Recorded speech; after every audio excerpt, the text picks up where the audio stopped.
ये होली कहते हैं कि शिव को भगवान शंकर की जो भस्म है, जो राख है, जो रज है, उसका सुख है। कोई एक देवता ऐसा बता दो कि जिसके तन पर रंग चढ़ा और वो रंग कभी ना उतरा। कोई एक देवता बताओ जिसके तन पर रंग चढ़ा और वो रंग ना उतरा। केवल एक देव है, देवाधिदेव महादेव, जो विष पिया नीला कंठ हो गया, आज तक नहीं उतरा। वो नीला कंठ का रंग आज तक नहीं उतरा। आज भी वो नीलकंठ महादेव के रूप में पूजाते हैं। आज भी उनकी पूजन होती है, नीलकंठेश्वर महादेव की।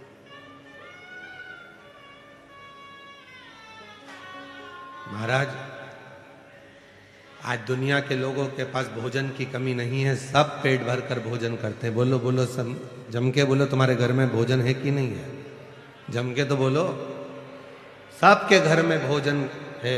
आज भोजन की कमी नहीं है, सबसे ज्यादा कमी हो रही है तो भूख की कमी हो रही है, लगी नहीं रही है। डॉक्टर साहब, 4 दिन से मेरे कुछ भा ही नहीं रहा, मेरे को भूख ही नहीं लग रही है।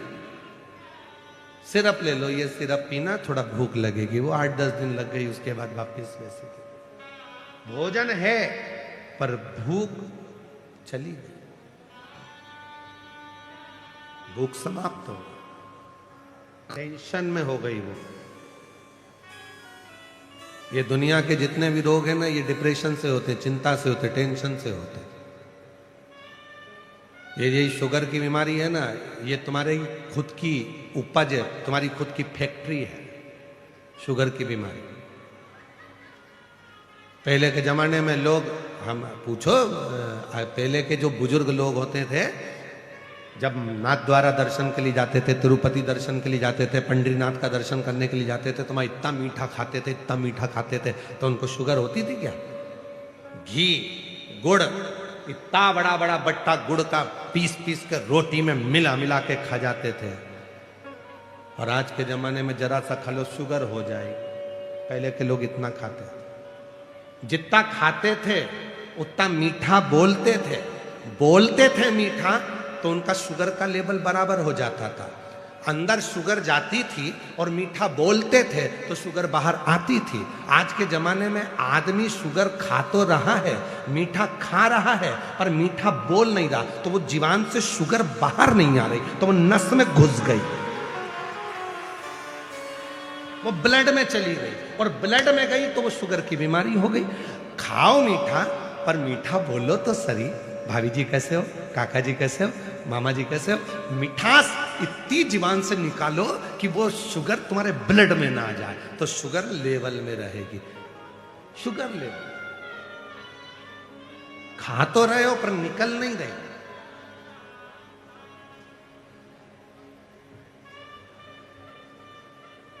निकल नहीं।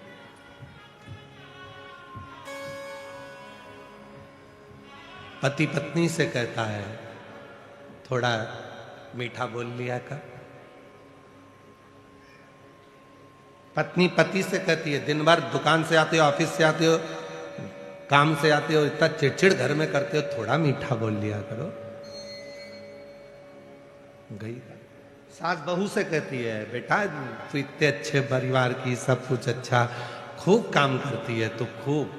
बहू इतना काम करती है, पर सास से पूछा जाए कि तुम्हारी बहू कैसी है? बहुत जोरदार गुरुजी, इतनी बढ़िया बहू है, सवेरे जल्दी उठना, काम करना, ये करना, वो करना, सब कुछ, चाय नाश्ता भोजन, कोई आया तो आतिथ्य सब करती है। फिर दिक्कत कुछ? बस केवल एक चीज खराब है, जीवान बहुत खराब। पूरा महीना अच्छा बोलेगी, 1 हफ्ता अच्छा करेगी, पर वो जीवान से न जाने क्या बोल जाती है, उसे सुझ नहीं देता। मुझे तो लगता कोई बाबा माबा लग गया इसको, इसकी जीवान ठीक नहीं। बस सब काम अच्छा है, उठेगी, बच्चों को पढ़ाएगी, खिलाएगी, सब कुछ करेगी, कपड़े भी धो देगी, तुम्हारे लिए भोजन मिला देगी, चाय भी बना देगी, सब कुछ कर लेगी, सब करेगी, पर वो कीजिए जीवन। भोजन है, पर आज के व्यक्ति के पास में भूख नहीं है, क्योंकि वो चिंता में जी रहा। और शिव महापुराण की कथा टेंशन से मुक्त करती है, चिंता से, टेंशन से। जितनी भूख तुम्हें घर में नहीं लगती, उतनी भूख तुम्हें कथा में लगती है, उतनी भूख लगती है। घर पे तुम 2 रोटी खाओगे और पेट भरा जाएगा, पर किसी भंडारे में, कोई भी भंडारा हो रहा हो, हनुमान जी का, राम जी का, दुर्गा जी का, पंडरीनाथ का, हरि विठल का, शिव पुराण का, कोई भी भंडारा हो रहा हो, मैं इतना मन लगेगा कि 2 रोटी की जगह 4 निपटाओगे और एक्स्ट्रा माल अलग, चावल भी आन दो, मीठा भी आन दो, नमकीन भी आन दो, चलने। क्यों? टेंशन मुक्त हो। घर पे रहते तो चिंता रहती, यहां काय का टेंशन। उठेंगे आराम से, रात को 11-12 बजे तो हम लोग शिवरात्रि का एंजॉय करा, खूब नाचे कूदे, आनंद किया। अब उठे हैं, उठ के फिर आराम से सब काम होगा और बाबा पर भरोसा कर कर आश्रित हो। तो भोजन तो सबके पास है, पर भूख नहीं। और आपसे एक बात और पूछें, आपके घर में सोने के लिए बिस्तर है कि नहीं है? जम के बोलो जरा। सबके घर में बिस्तर है ना? बिस्तर सबके घर में। डनलप के गद्दे भी हैं, किसी के यहाँ चिफोम वाले गद्दे भी हैं, मखमल का कम्बल भी है, एसी भी, कूलर भी, पंखा भी, सब कुछ है, पलंग भी है, बिस्तर भी है, पर नींद कहीं चली गई, आती ही नहीं। भोजन है, भूख चली गई, बिस्तर है, नींद चली गई। डॉक्टर साहब मुझे नींद नहीं आ रही है,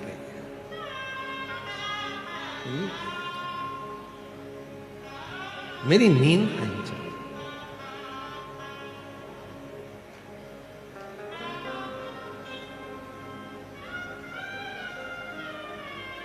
महाराज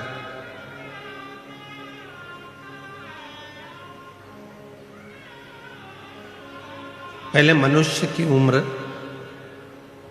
गधा की उम्र, कुत्ता की उम्र, उल्लू की उम्र बराबर थी, 40-40 साल का। मनुष्य भी 40 साल का था, गधा भी 40 साल का था, कुत्ता भी 40 साल का था, उल्लू भी 40 साल का। एक दिन गधा भगवान के पास में गया और उसने हाथ जोड़कर कहा, मेरी 40 साल उम्र मत बना। भगवान भोलेनाथ ने पूछा, क्यों? 40 साल तक मैं लोगों का बोझा ढोते रहूं, मुझे पसंद नहीं है, मेरी उम्र आधी कर दो। भोलेनाथ ने पार्वती से कहा, पार्वती इसकी उम्र आधी कर दे। पार्वती जी ने गधे को 20 साल का बना दिया। थोड़ी देर बाद मनुष्य पहुंच गया, भोलेनाथ रोज 1 लोटा जल चढ़ाता हूं, 40 साल में मेरा क्या होगा, मेरी उम्र बढ़ा दो। पार्वती जी ने बोला, गधे की बच्ची है, दे दूं क्या? तू बोले तो मैं गधे की उम्र दे सकती, दे दो। गधे के 20 साल जो बचे थे आधे, वो मनुष्य को दे दिए। कितने साल का हो गया? जम के बोलो, 60। अब तुम खुद अपने हृदय पर हाथ रखकर देखना, 40 साल तक मनुष्य अपनी जिंदगी को सही जीता। जो खाएगा पचेगा, जो कपड़ा पहनेगा जचेगा, जो पहनेगा उसके चेहरे पर, उसके तन पर सब अच्छा लगेगा 40 साल तक। 40 के बाद जो गधे की उम्र लगी है 20 साल एक्स्ट्रा, 60 साल तक मनुष्य गधे जैसा बोझा ढोता है। बच्चों की शादी करना है, बच्चों का ब्याह करना है, पढ़ाना है, बहन के घर मायरा भरना है, नाना जी के यहाँ जाना है, रिश्ते निभाना है, ये सारा बोझा वो 60 साल तक अपने कंधे पर रखता है। 60 साल। थोड़ी देर के बाद कुत्ता आ गया भगवान के पास में, भोलेनाथ मेरी उम्र 40 साल तुमने कर दी, मैं लोगों के दरवाजे पर बैठा रहूं, भौंकता रहूं, चिल्लाता रहूं, ये मुझे अच्छा नहीं लगता, मेरी उम्र कम कर दो। भोलेनाथ जी ने कहा, कितनी कम कर दे? बिल्कुल आधी कर दो, आधी कर दो। कुत्ते की उम्र 20 साल कर दी पार्वती जी ने। थोड़ी देर बाद मनुष्य फिर आ गया, बाबा 60 साल में मेरा क्या होगा? पार्वती जी बोली कुत्ता की बची है, चलेगी, ले जा। 20 कुत्ते की जोड़ दो, कितने का हो गया? जम के बोलो 80। कुत्ता कहां रहता है? दरवाजे पर। कुत्ते को भोजन कहां दिया जाता है? दरवाजे पर।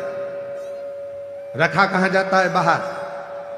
जब 80 की उम्र का मनुष्य होता चले जाता है तो घर के बच्चे अपना कमरा रखते हैं और बुजुर्ग माँ बाप को घर के बाहर दरवाजे के पास हॉल में खटिया डालकर बिठा देते हैं कि कोई आए तो वहीं मिलना, भोजन भी वहीं आएगा, खाना भी वहीं आएगा। और बुजुर्ग माँ बाप वहीं बैठे रहते हैं और कोई भी आता है तो वहीं से चिल्लाते हैं, बहू, वहीं से चिल्लाते, वहीं से आवाज लगाते, बहू बहू बहू, वहीं से।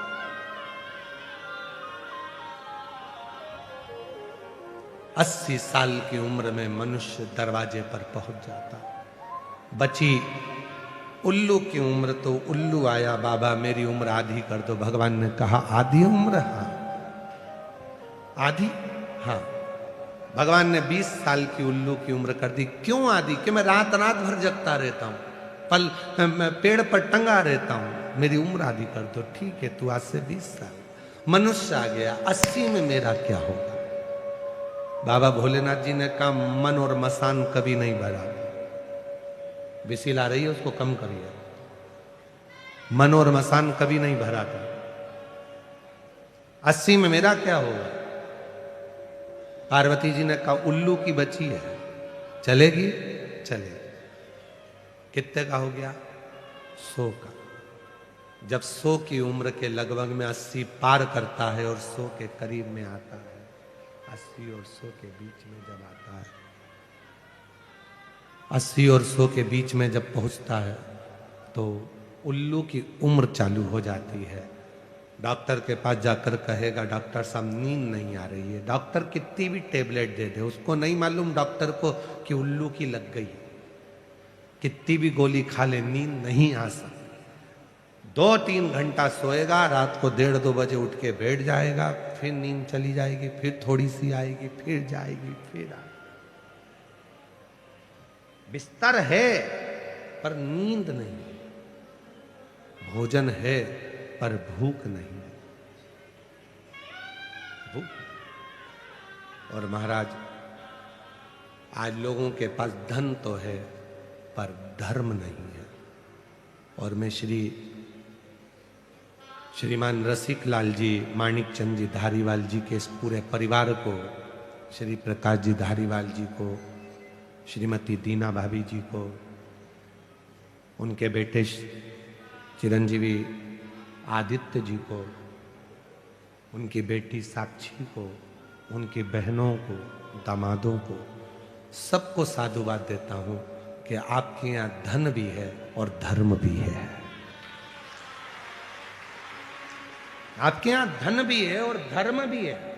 उस धन का प्रयोग कैसे करना है? भूखे को भोजन कराकर कितने खुश होना है, कितने खुश, प्यासे को पानी पिलाकर कितनी प्रसन्नता हासिल कर ले, किसी का इलाज कराकर रोगी से, उस रोग से मुक्त कर कर उसके कितना आनंद ले ले। भूख है, भोजन है पर भूख नहीं है, बिस्तर है पर नींद नहीं है। और आज लोगों के पास धन है पर धर्म नहीं है। पर जिसको देखना है एक बार श्री रसिक लाल जी, माणिक चंद जी धारीवाल परिवार में आकर देखो कि धन भी है तो धर्म भी है। दोनों धन के साथ में धर्म भी इनके भीतर, संस्कार भी इनके भीतर।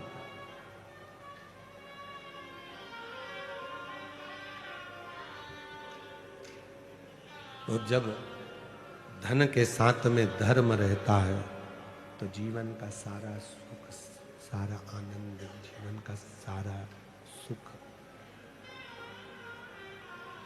अपने आप प्राप्त होने लगता है, अपने आप। आज व्यक्ति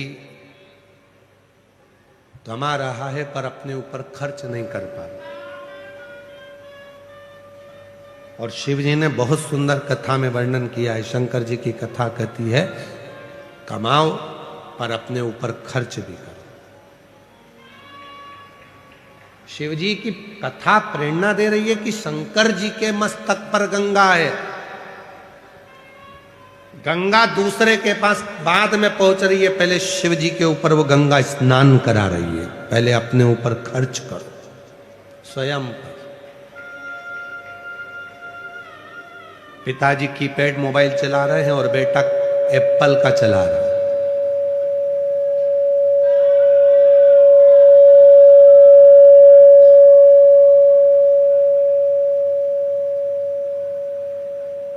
एक तो ये साउंड वालों की ऐसी आदत है, भगवान शुरू में एक बार सेट हो गया था, फिर धीरे से उंगली करके फिर बढ़ा दो, फिर ऐसा कर दो, फिर वैसा कर दो।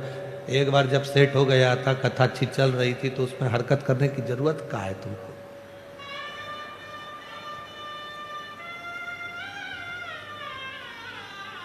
भगवान मालिक है इनका। वो एक गीत याद आ गया, ओ राम जी बड़ा दुख दी मेरे लखन। अरे लखन को जाने तो साउंड वाले, बड़ा दुख।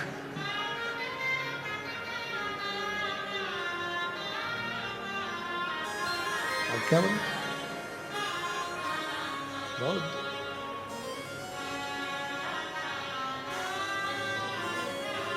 शिव तत्व को जाने, भगवान भक्ति को जाने। और जब भगवान की अविरल भक्ति, प्रेशर बड़ा अंदर को बोलो, भगवान की अविरल भक्ति जब जीवन में सुख देती है। हम कहें फिर रसिकलाल जी का ये पवित्र परिवार, धाड़ीवार परिवार में धन के साथ में धर्म, बहुत कृपा शिव की। और मेरी जीजियों, मेरे जीजाओं, मेरी बेटियों, बेटाओं, मेरे बुजुर्ग माँ बाप, जितने भी शिव महापुराण की कथा में बैठे हो या कथा को आस्था चैनल पर या सोशल मीडिया पर श्रवण कर रहे हो, बाबा से प्रार्थना करना आज, हे मेरे भोलेनाथ, हमारी जिंदगी में खुशियों का रंग ऐसा देना कि हम भी अपनी जिंदगी में एक बार शिव महापुराण की कथा करवा सके। इतनी संपदा दे, इतनी संपदा, इतना वैभव देना, इतनी संपदा, इतना सुख देना। हम भी अपने जीवन में ऐसी कृपा करना कि हम भी अपने जीवन में कोई सत्कर्म कर सके।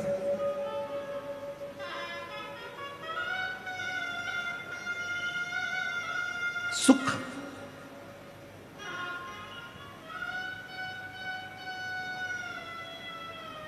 एक विदल और एक उत्पल नाम के दो असुर हुए थे। दोनों ही प्रखर थे, दोनों ही प्रबल। और उसी तरह जैसे विदल और उत्पल दो असुर हुए और उन्होंने बहुत उत्पात मचाया, बहुत, उसी तरह दो असुर और हुए, हेती और प्रहेती। एक का नाम था हेती और दूसरे का नाम था प्रहेती।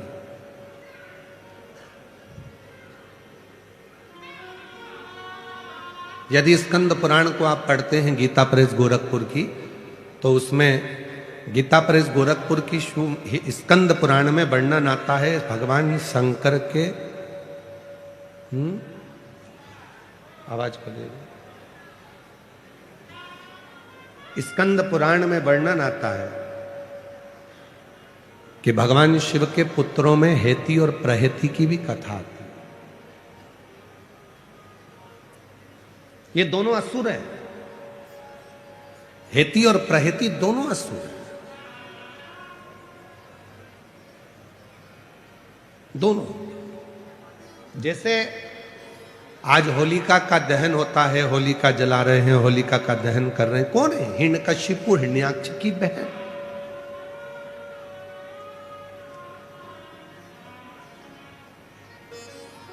कभी आपने विचार करा कि जब ये राक्षस की बहन थी तो इसकी पूजन करने की जरूरत क्या थी? होली की पूजन 2 बार होती है, एक जलने से पहले और एक जलने के बाद। लोग सुबह पूजन करने जाते हैं, कोई जलने के बाद पूजन करने जाता है। एक जलने के पहले होली की पूजन होती है और एक जलने के बाद होती है। कभी तुमने विचार किया कि होली की पूजन जलने के पहले किसकी होती है और जलने के बाद किसकी होती है? तो याद रखना, जलने के पहले जो होली की पूजन होती है वो हिरण्यकशिपु हिरण्याक्ष की बहन होलिका की होती है, ढूंढा की होती है। और जलने के बाद जो पूजन होती है वो भक्त प्रहलाद की होती है।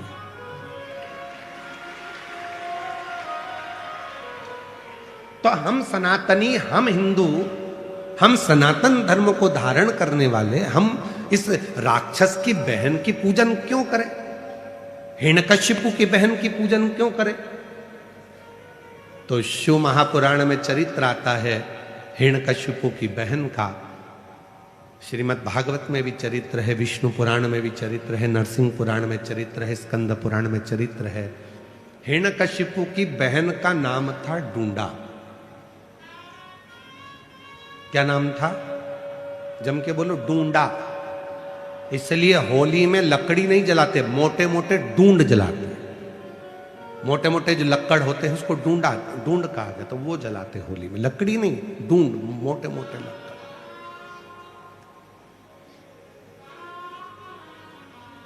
जितना हिरण्यकशिपु ने तप करा, जितना हिरण्याक्ष ने तप किया, उतना ही तप ढूंढा ने भी करा। और ढूंढा ने तप कर कर भगवान ब्रह्मा जी से वर पाया, मुझे एक चादर ऐसी दे दो, उस चादर को मैं जब ओढ़ कर बैठूं तो मैं आगी में जलूं ना। ब्रह्मा जी ने तथास्तु कहकर एक चादर ढूंढा को दे दी, होलिका को दे दी। जब समय आया, प्रहलाद को ले जाकर पानी में डाला, सब में डाला, पर वो मरा नहीं। तब अपनी बहन से हिरण्यकशिपु ने कहा कि तू अपने भतीजे को लेकर, तू बुआ है, वो भतीजा है, अपने भतीजे को लेकर गोदी में बैठ जा, आगी में चादर ओढ़ लेना, तू बच जाएगी, भतीजा जल जाए। अब ऐसे तो बुआ का नाम बदनाम हो जाता कि बुआ ने भतीजे को आग लगा दी। पर कथा देखिए, दुनिया के लोग इस कथा को बहुत कुछ पलट देते हैं, पर शिव महापुराण कभी नहीं पलटी। शिव पुराण अपना पूरा उद्देश्य बताती है। चारों तरफ से अग्नि लगी, बुआ बैठ गई चादर ओढ़कर, ढूंढा अपने तन को ढककर, गोदी में प्रहलाद बैठ गया। बुआ को लगा मेरा भतीजा जल जाएगा। जब चारों तरफ से आग तेज होने लगी, भतीजा बुआ के गले लगा, तो बुआ ने अपनी चादर उतार कर अपने भतीजे पे डाल दी, खुद जल गई, अपने भतीजे को बचा लिया।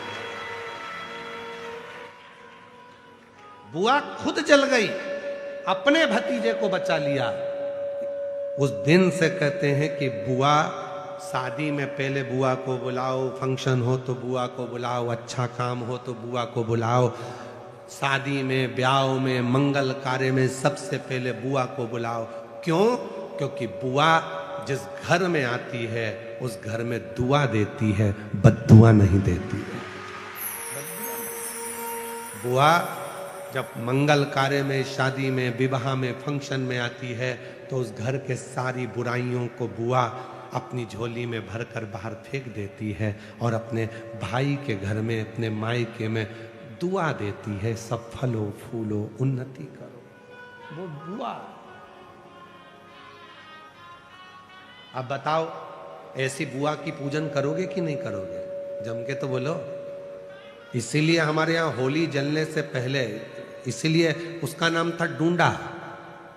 मरने से पहले उसने अच्छा काम कर कर भगवान की होली, इसलिए उसका नाम हो गया होली।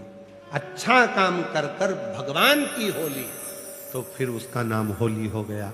और वही होली का, इसलिए जलने से पहले जो पूजन होती है वो बुआ की होती है कि इतनी अच्छी बुआ जिंदगी में कभी नहीं मिल सकती जो खुद जल गई और अपने भतीजे को बचा लिया।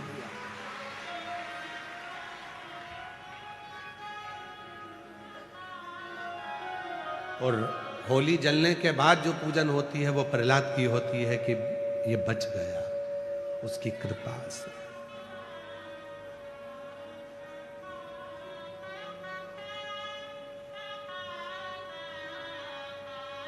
बोला है होली का जो तुम कहे ये असुर है। जरूरी नहीं कि असुर का दिल नहीं होता। हो सकता है कोई व्यक्ति बहुत गुस्सा करता है, क्रोध करता है, अपशब्द बोलता है, बहुत ज्यादा आड़ा टेढ़ा बोलता है। हो सकता है वो भी बहुत प्रेम करता हो, बहुत प्यार करता। कभी कभी प्यार में भी क्रोध आ जाता है। जिसको बहुत चाहो और वो सुनता नहीं ना तो फिर गुस्सा आ जाता है। कभी कभी झगड़ा भी होता है, ऐसा नहीं है कि झगड़ा नहीं होता। आपका अपनी पत्नी से होता होगा, पत्नी का पति से होता होगा, बच्चों का भी होता है, बहन भाई से।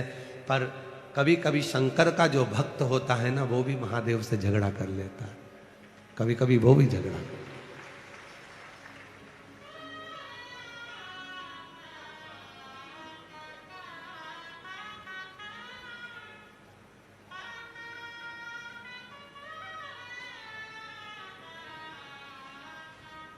गोरा जी को साथ राखे नंदी द्वारे थाड़ा जी।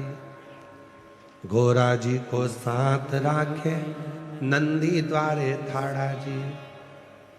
रोज पानी में चढ़ाऊं सुनता क्यों नहीं म्हारी जी। मैं रोज तुझे जल चढ़ाता हूं, तू मेरी क्यों नहीं सुनता? कब सुनेगा? कभी कभी महादेव से भी झगड़ा हो जाता है, लड़ाई हो जाती है, नहीं आता। हेती और प्रहती ये दोनों असुर हैं, दोनों राक्षस हैं। पर उसमें हेती और प्रहती में जो प्रहती है वो थोड़ा सा नम्र स्वभाव का असुर है। वो विश्वास भी करता है भगवान पर, नारायण पर थोड़ा भरोसा, शिव जी पे भरोसा है।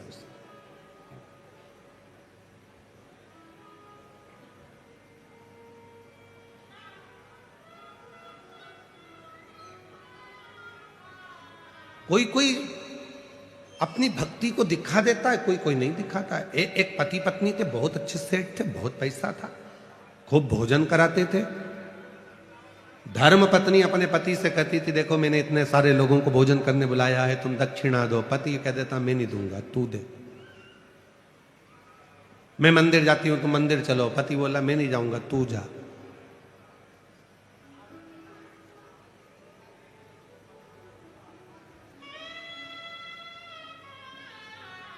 पत्नी कहती है पति से कभी कभी भगवान का नाम ले लिया करो, राम कह लिया करो। पति कहने लगा मैं नहीं कहता, तू कह।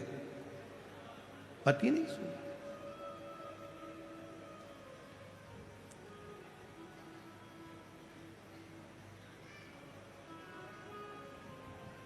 एक दिन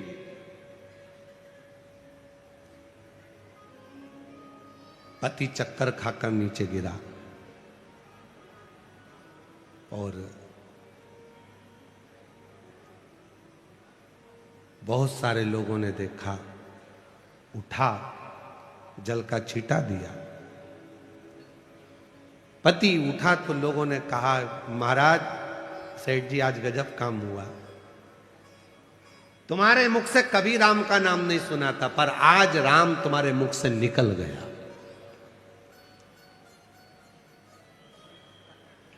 सेठ जी की आंख में आंसू भर गया,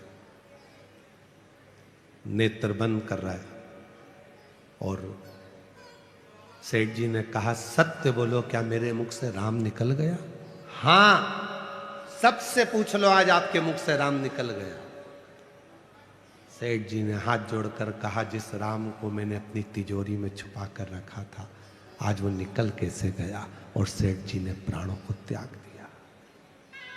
जिस राम को मैंने छुपा कर रखा था, भक्ति दिखाई नहीं जाती, भक्ति को दिखाया नहीं जा सकता। मैंने जिसको अंदर छुपा कर रखा उसे कैसे प्रस्तुत कर दूं?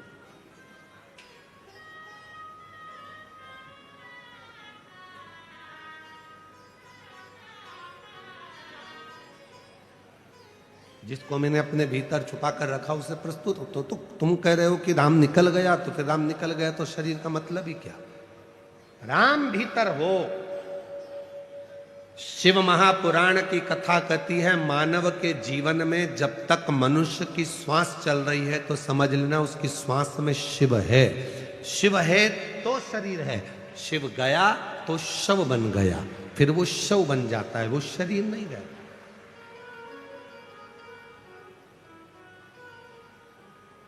और करना क्या है? शिव जी के मंदिर में हम जाकर एक लोटा जल क्यों चढ़ाते हैं? आपको जल की महत्वता मालूम है? क्यों सीवर वाला बाबा कहता रहता है कि एक लोटा जल सारी समस्या का हल? क्यों कहता है कि मंदिर जाओ मंदिर जाओ मंदिर जाओ, एक लोटा जल चढ़ाओ? क्यों? क्या पड़ी उनको? शिव महापुराण की कथा कहती है जब श्वास रूपी शिव शरीर में रमण करता है तब तक शरीर है। शिव श्वास बंद हो जाती है तो शरीर शव बन जाता है। इस श्वास रूपी शिव को मंदिर में जो शिवलिंग होता है वो पूरी सृष्टि का भाग होता है।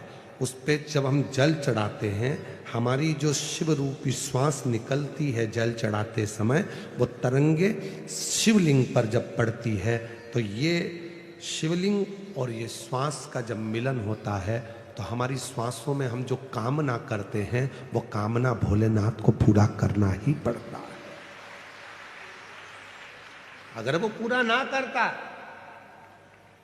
यदि वो कृपा की ना होती जो आदत तुम्हारी, तो सुनी ही रहती अदालत तुम्हारी। गरीबों के दिल में जो तुम जगा ना पाते तो किस दिल में होती इबादत तुम्हारी। अगर वो कृपा नहीं करता तो तुम भी इतनी लाखों की संख्या में, सुबेरे 8 बजे की कथा है, 4 बजे नहाए हो गए, 5 बजे घर से चले हो गए, तब जाकर कथा में 8 बजे बैठे हो गए और कथा सुन रहे। कोई कथा में तुम इतनी जल्दी नहा धो के नहीं जाते, तुम्हारे को टाइम नहीं मिलता। इतनी जल्दी कथा कौन जाएगा कौन जाएगा? कई लोगों के तो सोचा होगा सिरूर वालों ने, इतनी सुबह से कौन आएगा कथा में? 8 बजे महाराज जी ने कथा रख दी, सुबह 8 बजे से कथा, कौन आएगा कौन आएगा कौन आएगा? आकर देखिए लाखों की संख्या में पंडाल भरे पड़े हैं और लोग बाहर बैठे हैं। कृपा की ना होती जो आदत तुम्हारी, तो सुनी ही रहती अदालत तुम्हारी। अगर तुम कृपा नहीं करते तो यहां कौन आता? पर उसने कृपा करी है, उसने दिया है, तो आपको भी मालूम है कि वो पंडाल में जाकर, सुना है ऐसा, मेहमान जाते हैं, बुआ जी जाती है तो भतीजे के हाथ में 150 देकर जाती है, मामा जी जाते हैं तो कुछ देकर जाते हैं, मेहमान जाते हैं तो घर के बच्चों को कुछ देकर जाते हैं। और मेरा भोलेनाथ 7वें दिन की कथा विराम कर कर जाता है तो आपकी गोदी में कुछ ना कुछ देकर जाता है। बाप है जगत का, परम पिता परमात्मा देवाधिदेव महादेव है।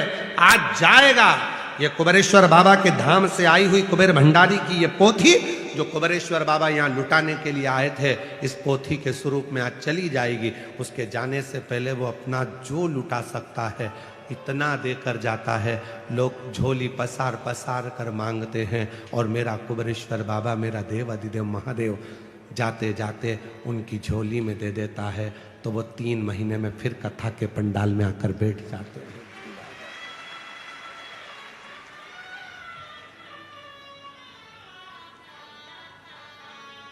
और रिश्ता तेरा मेरा सबसे है प्यारा, रिश्ता तेरा मेरा सबसे है प्यारा। तू मेरा बाबा, मैं हूँ तेरा लाला, मैं हूँ तेरा लाला। तू मेरा बाबा, मैं हूँ तेरा लाला, मैं हूँ तेरा लाला। जाते जाते वो भी बहुत कुछ देकर जाएगा, खाली नहीं भेजेगा। इसलिए लोग समापन के दिन एक दिन पहले शिवरात्रि मनाते हैं, दूसरे दिन रात रुककर सुबह सुबह बाबा से झोली पसार मांग कर अपने घर को चलते हैं।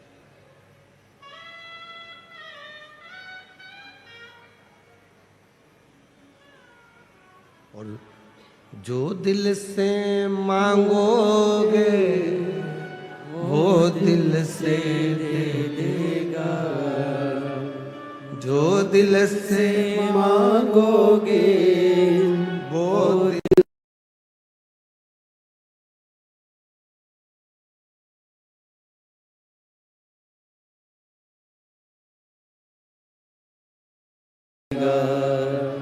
मेरा भोला भंडारी है, खाली झोली भर देगा।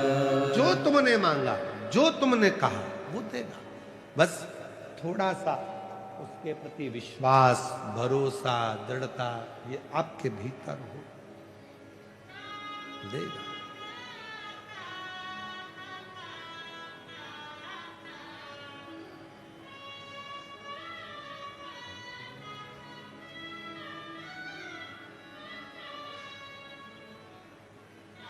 दिल से कहो मेरा क्यों नहीं सुनता रे, ओ कुबेर के भंडारी, मेरी क्यों नहीं सुनता रे, ओ कुबेर के भंडारी, झोली क्यों नहीं भरता रे, ओ कुबेर के भंडारी, झोली क्यों नहीं भरता रे, ओ कुबेर के भंडारी।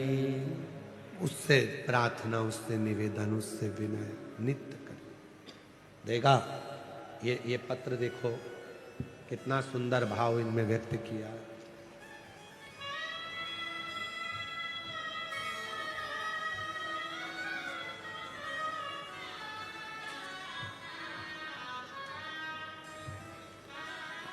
मेरा नाम श्री सचिन विठल घोरपड़े, मेरी पत्नी का नाम सोनिशा सचिन घोरपड़े। हम साईं नगर कोंठवा ऊना से आए हैं। शादी को 13 साल हो गए थे। सारे डॉक्टरों से इलाज करवाया, कहीं बैठे हो तो बच्चे को लेकर आ सकते। शादी के 13 साल हो गए थे, सारे डॉक्टरों को दिखाया, इलाज करवाया, संतान का सुख नहीं हुआ। फिर मेरी बहन खाती घड़गे मुंबई, उन्होंने कहा टीवी पर सियोर वाले महाराज जी की कथा आती है और आप सुना करो। फिर मेरी माँ पापा ने कथा सुनना प्रारंभ किया। आपकी कथा पूना में 2023 में साल में थी। वहीं पर मैंने पहली बार कथा पंडाल में सुनी। वहाँ की मिट्टी को गर्व से लगाया, सफेद आंकड़े की जड़ का प्रयोग किया और बाबा की कृपा ऐसी हुई, मेरा गर्भ ठहरा। 18 फरवरी 2025 को मेरे घर में 13 साल के बाद पुत्र रत्न की प्राप्ति हुई।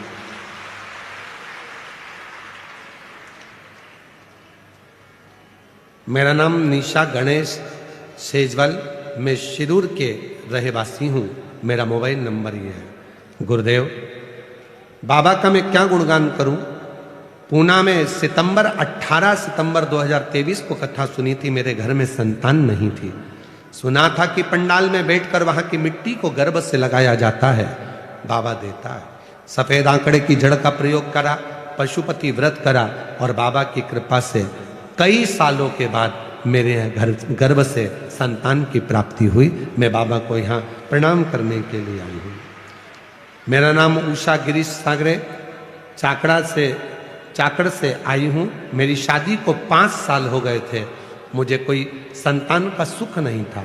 बाबा की कृपा से 5 साल के बाद बाबा की ऐसी करुणा हुई कि मेरे घर में संतान की प्राप्ति हो गई। गुरुदेव, वाल्मीकि संतोष ऊंटवाल, छत्रपति संभाजी नगर, मोबाइल नंबर ये।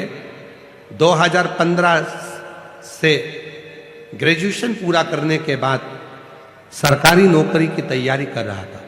10 साल से सरकारी नौकरी की तैयारी करी, एमपीएससी का परीक्षा दिया, निकलता नहीं था।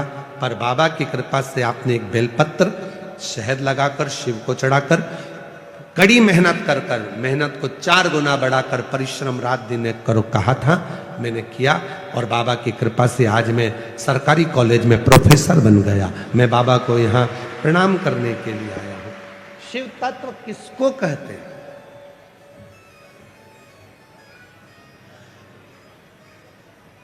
आप दिल से उससे कहते हो, वो दिल से सुनता है।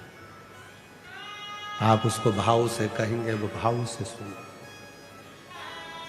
और खाली न जाता कोई दर से तुम्हारे, खाली न जाता कोई दर से तुम्हारे, मैं भी खड़ी हूँ नंदी बाहें पसारे, अपने हृदय से लगा लगा लो, गिरा जा रहा हूँ, उठा लो उठा लो, भोले अपने दर से अब तो न टालो, गिरी जा रही हो, उठा लो। उससे प्रार्थना, वो खाली नहीं भेजेगा। जितने कथा के पंडाल में बैठे हो, विश्वास से यदि आपने कथा 7 दिन की श्रवण करी है, मेरा भोले बाबा खाली नहीं भेजेगा, झोली भर कर भेजेगा, खूब खूब कृपा कर भेजेगा।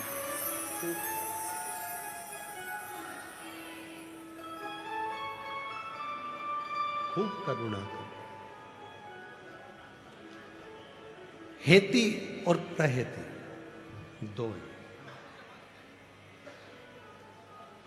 एक हेती एक प्रहेती, दोनों असुर है, राक्षस है। पर प्रहेती का जो भाव है, प्रहेती का जो भाव है, वो शिव के प्रति बहुत है। वो विश्वास करता है, भरोसा करता है।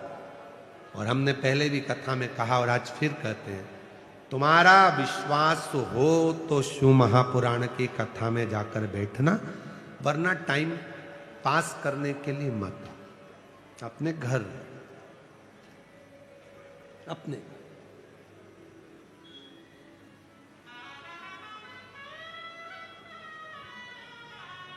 टाइम बर्बाद करने के लिए बिल्कुल मत आओ कि यहाँ पर भीड़ बढ़ाने के लिए।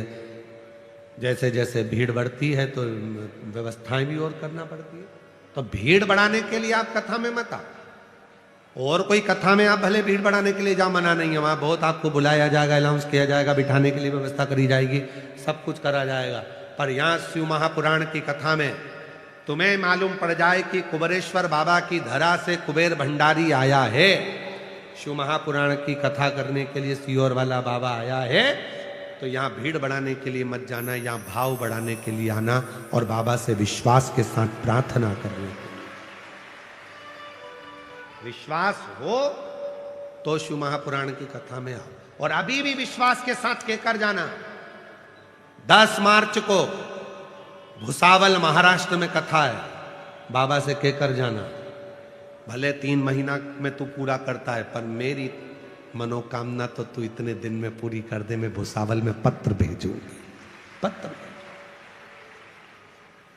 मैं वहां पत्र भेजूंगा। प्रार्थना,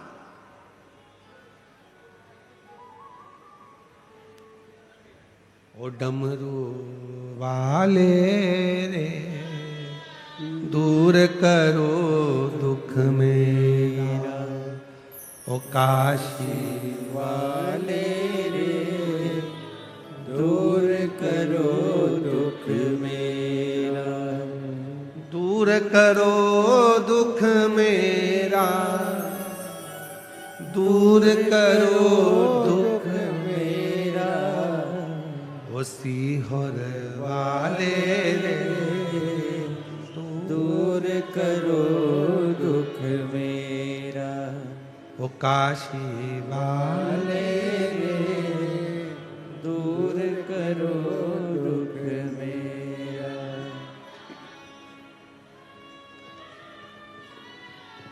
उससे प्रार्थना करो, उससे निवेदन करते रहो, उससे विनय करते रहो, वो सुनेगा। भाव से कहोगे तो सब कुछ, बहुत कुछ। शिव कथा कह रही है। हेती प्रहेती असुर है, पर उसमें से प्रहेती का मन शिव के प्रति विश्वास, शिव के प्रति विश्वास, देवाधिदेव महादेव के प्रति भरोसा।